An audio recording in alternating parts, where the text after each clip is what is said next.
During worship, I was thinking about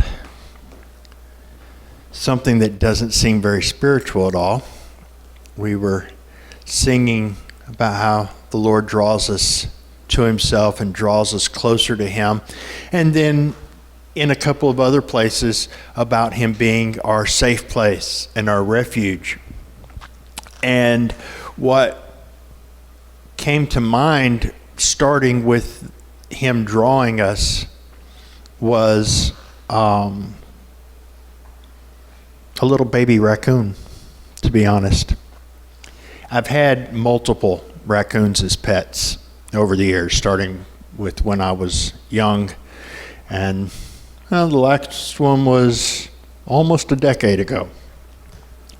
But the one I was thinking about was actually in the 90s. Was given to me by someone who had caught it, I think to keep it from eating up. Anyway, it was getting into stuff. Raccoons will do that. And it was a little old. See, if you catch them when they're little babies, especially if you still need to bottle feed them, they tame up real easy. But when they get a little older, they're a little too stuck in their ways, a little too self-sufficient, a little too untrusting. I mean, they may seem okay and you just give them food and everything, but, I think I could touch it. And then you reach out to touch it and they got really sharp teeth and they'll tear you up. And I was told by multiple people that this one was a little too old to tame. And I put him in a little chicken coop type thing like you see on the back of chicken trucks where they put the chicks in that had the little lid on the top and plastic, and wasn't very big, and that was on purpose. And I spent hours every day laying on the floor next to this cage, talking slowly and softly so he could get used to my voice,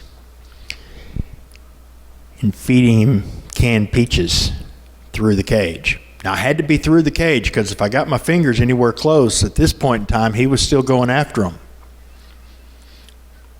But after a while, slowly and carefully, and giving him these peaches and water and regular food, and gently began to reach through while he was eating and rub his fur with one little finger without getting bit. Well, I did get bit a few times, but I finally got to the point where I wasn't getting bit.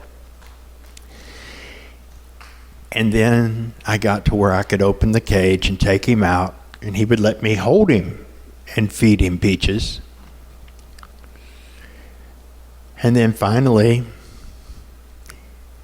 he would let me hold him and scratch his ears and rub his belly, and even if I didn't have any peaches, although he would dig in my pockets and try to figure out where his treats were, because I was supposed to have treats. He eventually got where I could hand him off to other people. I put him in a harness and had a leash on him and walked him around, and he'd crawl around in my car. I took him to work with me. And if he got scared, this beast that everybody said was too old to tame, too willful, too self-reliant, too wild, would run to me because I had become his safe place, his refuge. And, wearing shorts today, had to be careful about that if I took him out wearing shorts into an area where he wasn't real familiar or there's somebody who might scare him, because if I had him down and he got spooked, he climbed me like a tree, which was fine if I had my Wranglers on. It wasn't so great if my legs were bare. But he considered me his safe place. Now, when I would tell people what I was doing, they thought that was so much effort for a little pet.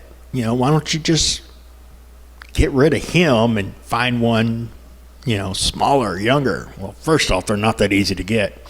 And second, my desire was for that one. And it seems like a lot to spend hours and hours and hours laying on the floor talking to a stupid animal. Actually, he was quite smart, but anyway. To waste the peaches. But it was worth it to me, because that was my desire, was to have that relationship with that raccoon. And it really wasn't that big of a deal. It wasn't that hard. Well, it would be easy for God to have said, these guys are too wild. They're way too willful. They are absolutely, without question, far too self-reliant. I mean, by the time they're 5, they're already going, no, I can do it. Stop helping me. Until they want help, and then it's help me now or you don't care. And here I am at 50 years old, still far too often, okay, it's a little bit more, I'm rounding, a little too often saying, no, I can do it myself. Or help me now, and if it didn't happen the way I wanted, the when I want, as fast as I want, why don't you care? But the truth is, as willful and self-reliant and rebellious and wild and mean and nippy as we can get, God did way more than lay on the floor and talk softly and feed us peaches. He wrapped himself in flesh, became like us, fulfilled all the qualifications that we had failed at and will always fail at, doing what we were always supposed to do and can't. And then he surrendered himself to a brutal, agonizing death.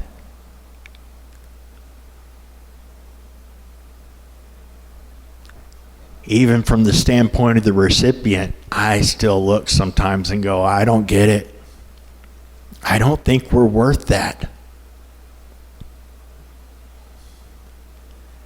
I don't understand why he spoke it all to existence, so why not just start over? I mean, he kind of did that with Noah. The reset didn't work. When I'm playing a video game and the reboot doesn't work, I reboot again. But he didn't do that. You're worth it to him. You're significant to him. He doesn't care if you think you're worthy or if anybody else does. You're worth stretching out his arms and dying for. And when you realize how much he loves and cares about you, and it may take a little time to learn to trust, but once you do, he becomes your safe place.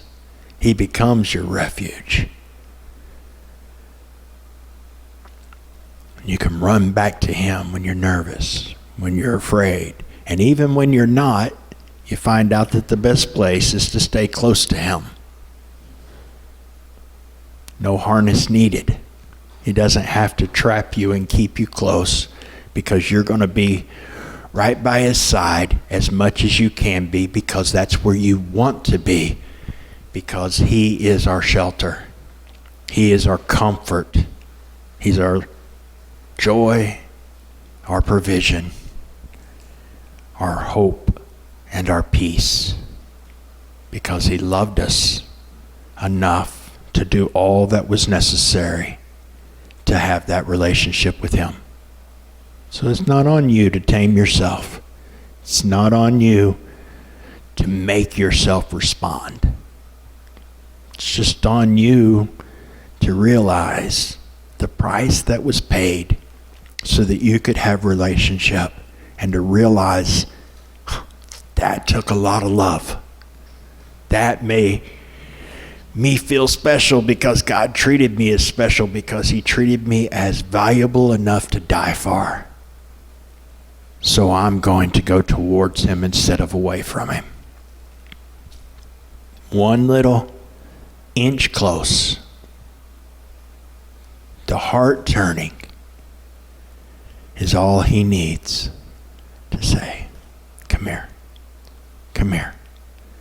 I died for you so that you could live for me, but not by your strength, by all my provision, because he provides the security, he provides the safe place, he provides the food, he provides the comfort, he provides the touch from him that tells you, I am loved, I am home, I am safe, even when there's chaos all around.